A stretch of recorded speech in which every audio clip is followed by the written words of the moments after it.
Estamos de volta com o seu programa Em Foco aqui na Rede Premium TV. Mais uma vez, obrigado pelo carinho e a companhia de sempre. E a gente segue sempre nessa sintonia, nessa conexão, todos os dias ao meio-dia, quando os ponteiros se encontram. Nós estamos juntos, sempre aprendendo, com as portas abertas para o conhecimento que, em hipótese alguma, deve ter fronteiras. Sobretudo hoje, dentro do conteúdo da informação, Francisco Mota está aqui imprimindo suas opiniões acerca do que acontece no país, falando de pontos importantes, como essa semana da segunda fase de votação da reforma da Previdência. E a gente tinha deixado agora para o segundo bloco comentar a respeito da reforma tributária, não é isso, Mota? É verdade, Henrique.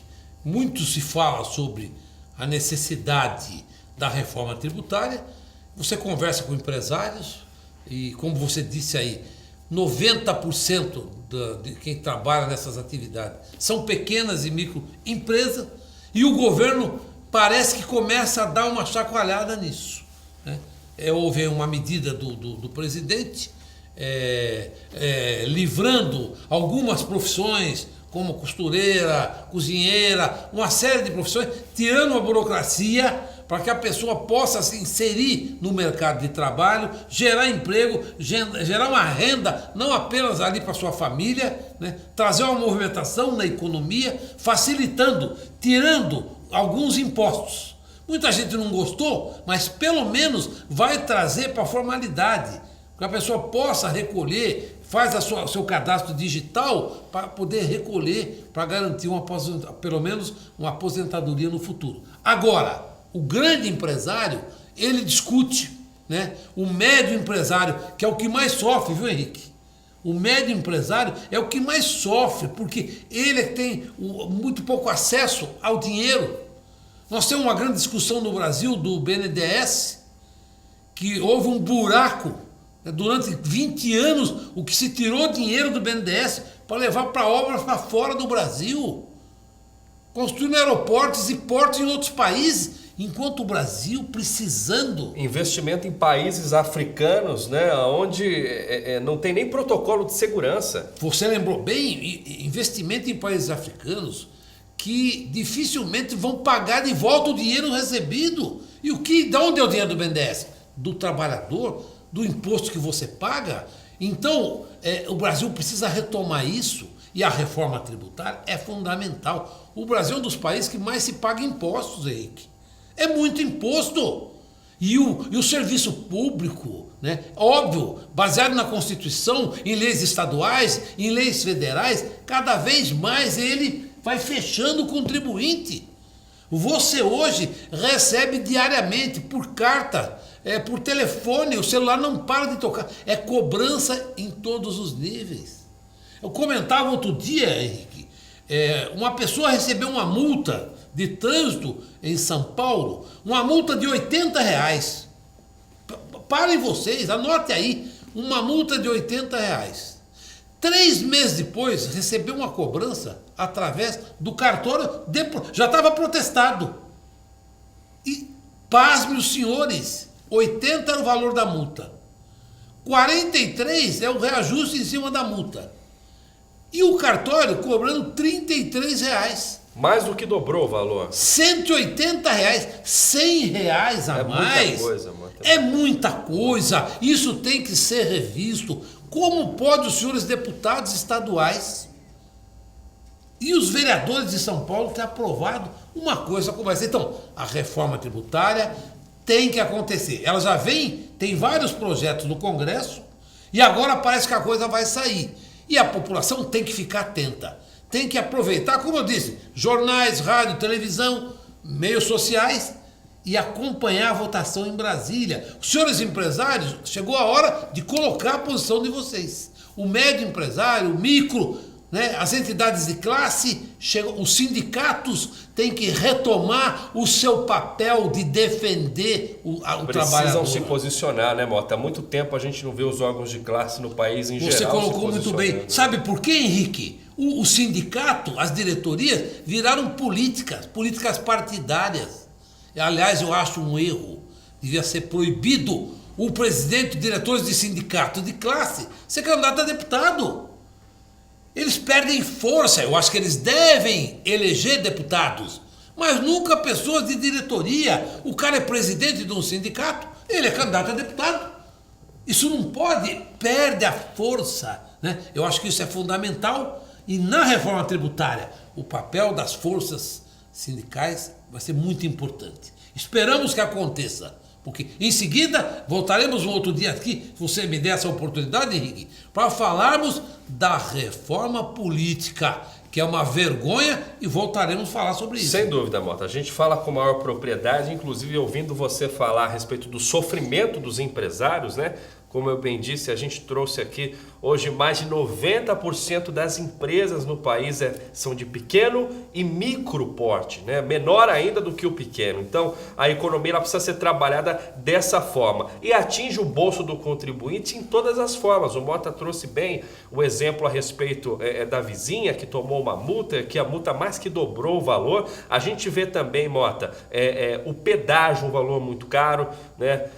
A gente vê na prateleira do supermercado como pode um país tão rico que exporta tanto no agronegócio, que exporta tanto as commodities, aquilo que a gente produz, tudo que planta nasce, uma terra riquíssima em todos os sentidos, e os próprios brasileiros carregarem nos ombros, né, todo o sistema que sustenta o país, a máquina pública. Inclusive, Mota, não sei se você sabe, mas na última semana o governador João Dória lançou um incentivo dos pedágios que quanto mais a pessoa transita, mais barato fica, porque os caminhoneiros já estavam ameaçando fazer uma outra greve, inclusive por conta do tributo. Não tem dúvida, é muito sério, porque infelizmente, os governos abandonaram as ferrovias. Um país como o nosso, você tinha que ter ferrovia cruzando de norte a sul, de sul a oeste.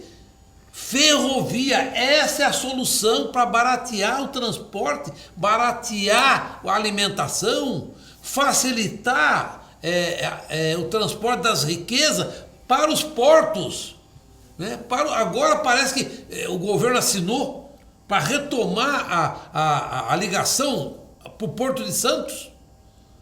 Uma obra parada há mais de 20 anos. Então, eu acho que é isso. Transporte urbano, mobilidade urbana, né? Facilitar o transporte de carga. E nas grandes cidades, facilitar o transporte da população através de metrô. Muito dinheiro se gastou em metrô, Henrique. Muito!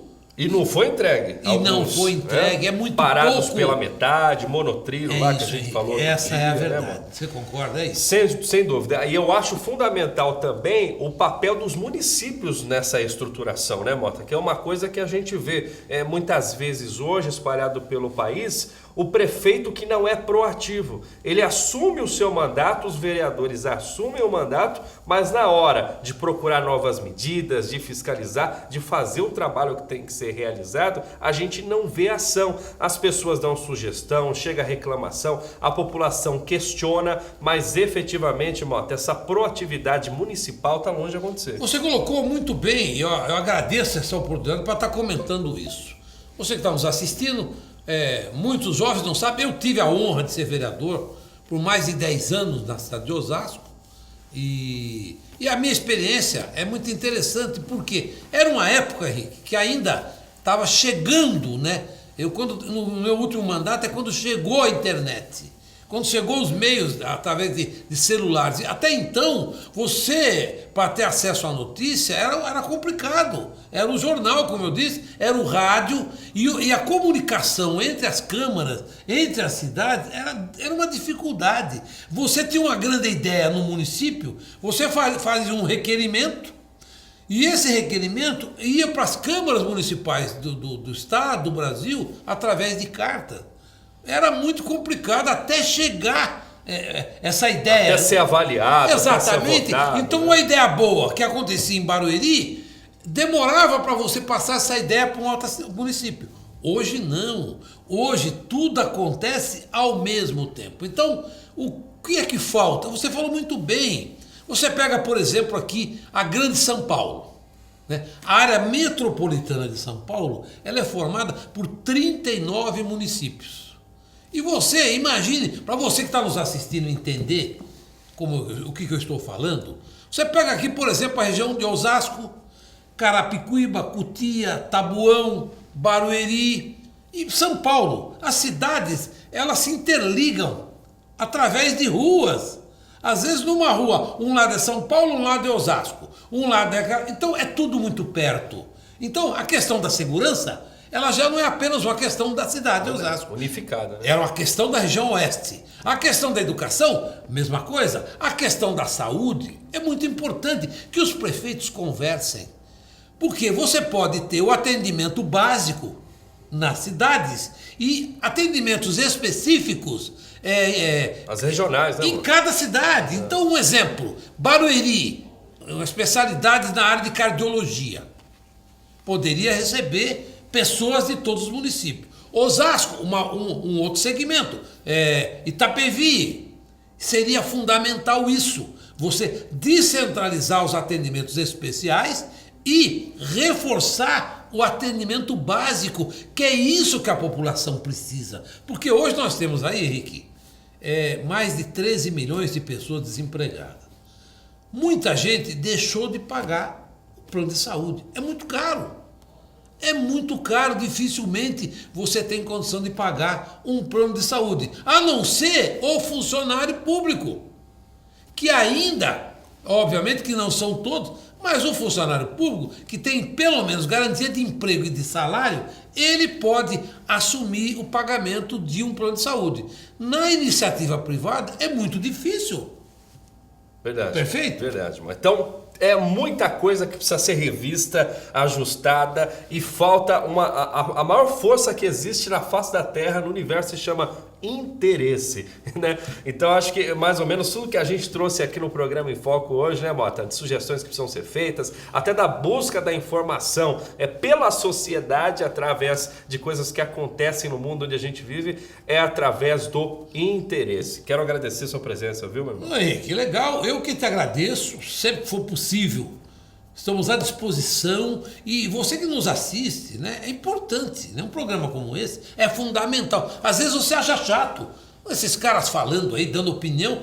Nós estamos conversando, levando a informação até você, para que você assista e manda a sua opinião, né? É importantíssimo programas como o seu. Parabéns, Henrique. Obrigado. Parabéns pelo Agradeço programa. os comentários também, e volte em breve para a gente Perfeito. continuar essa discussão. Abraço. Tá bom, Mota? Valeu. É isso que falta, tá vendo? As pessoas deveriam se reunir igual na Copa do Mundo, não é? Para discutir assuntos que envolvem a política, assuntos que envolvem o que acontece no nosso cotidiano, tudo aquilo que gera a informação.